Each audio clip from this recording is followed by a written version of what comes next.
बांग्लादेश की सियासत में आज एक नया इतिहास लिखा जा चुका है। 17 साल का लंबा निर्वासन, जेल की काल कोठरी और वतन से दूर रहकर पार्टी चलाने की चुनौती। तारिक रहमान ने वो सब सहा जो एक नेता को खत्म करने के लिए काफी था, लेकिन आज वो बांग्लादेश के अगले प्रधानमंत्री बनने के लिए पूरी तरह तैयार है। उनकी पार्टी बीएनपी ने 13वें आम चुनावों में 2/3 बहुमत हासिल करके सबको चौंका दिया है। तारिक अब सिर्फ एक राजनीतिक वारिस नहीं है, बल्कि वो इस वक्त बांग्लादेश के सबसे ताकतवर शख्स बनकर उभरे हैं। आज बात इन्हीं तारिक रहमान और उनके राजनीतिक करियर की। नमस्कार, मैं हूं शुभम तिवारी और आप देख रहे हैं एनडीटीवी इंडिया।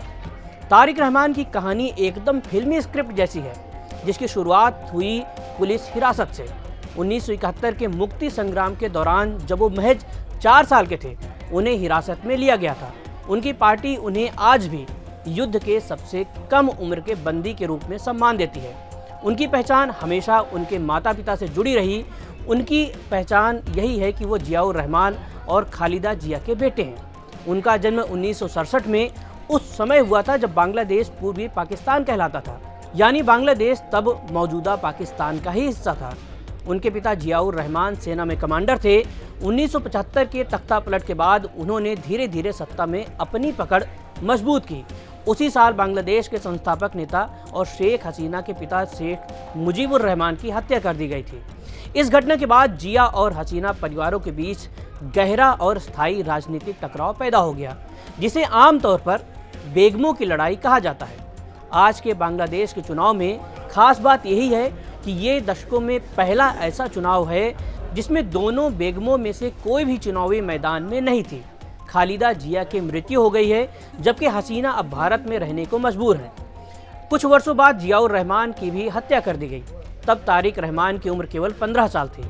इसके बाद उनका पालन पोषण उनकी मां के साये में हुआ, जब खालिदा जिया देश की पहली महिला प्रधानमंत्री बनी।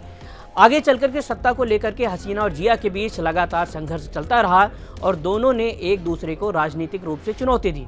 बीएनपी के मुताबिक 23 साल की उम्र में सक्रिय राजनीति में आने से पहले तारिक रहमान ने ढाका यूनिवर्सिटी में अंतर्राष्ट्रीय संबंधों की पढ़ाई कुछ समय तक की थी। इसके बाद उन्होंने सैन्य शासक हुसैन मोहम्मद इरशाद के खिलाफ आंदोलन के दौरान बीएनपी का दामन थामा।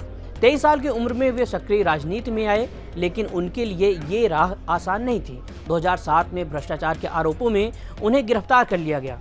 उस दौरान उन्होंने जेल में शारीरिक और मानसिक उत्पीड़न का आरोप लगाया था। रिपोर्टों के मुताबिक उनकी रिहाई राजनीति से दूर रहने की ही शर्त पर हुई थी।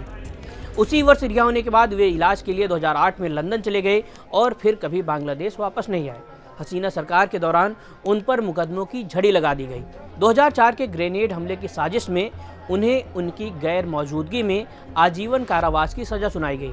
बीएनपी का हमेशा से आरोप रहा कि ये सब जिया परिवार को राजनीति से मिटाने की साजिश थी, लेकिन वक्त बदला।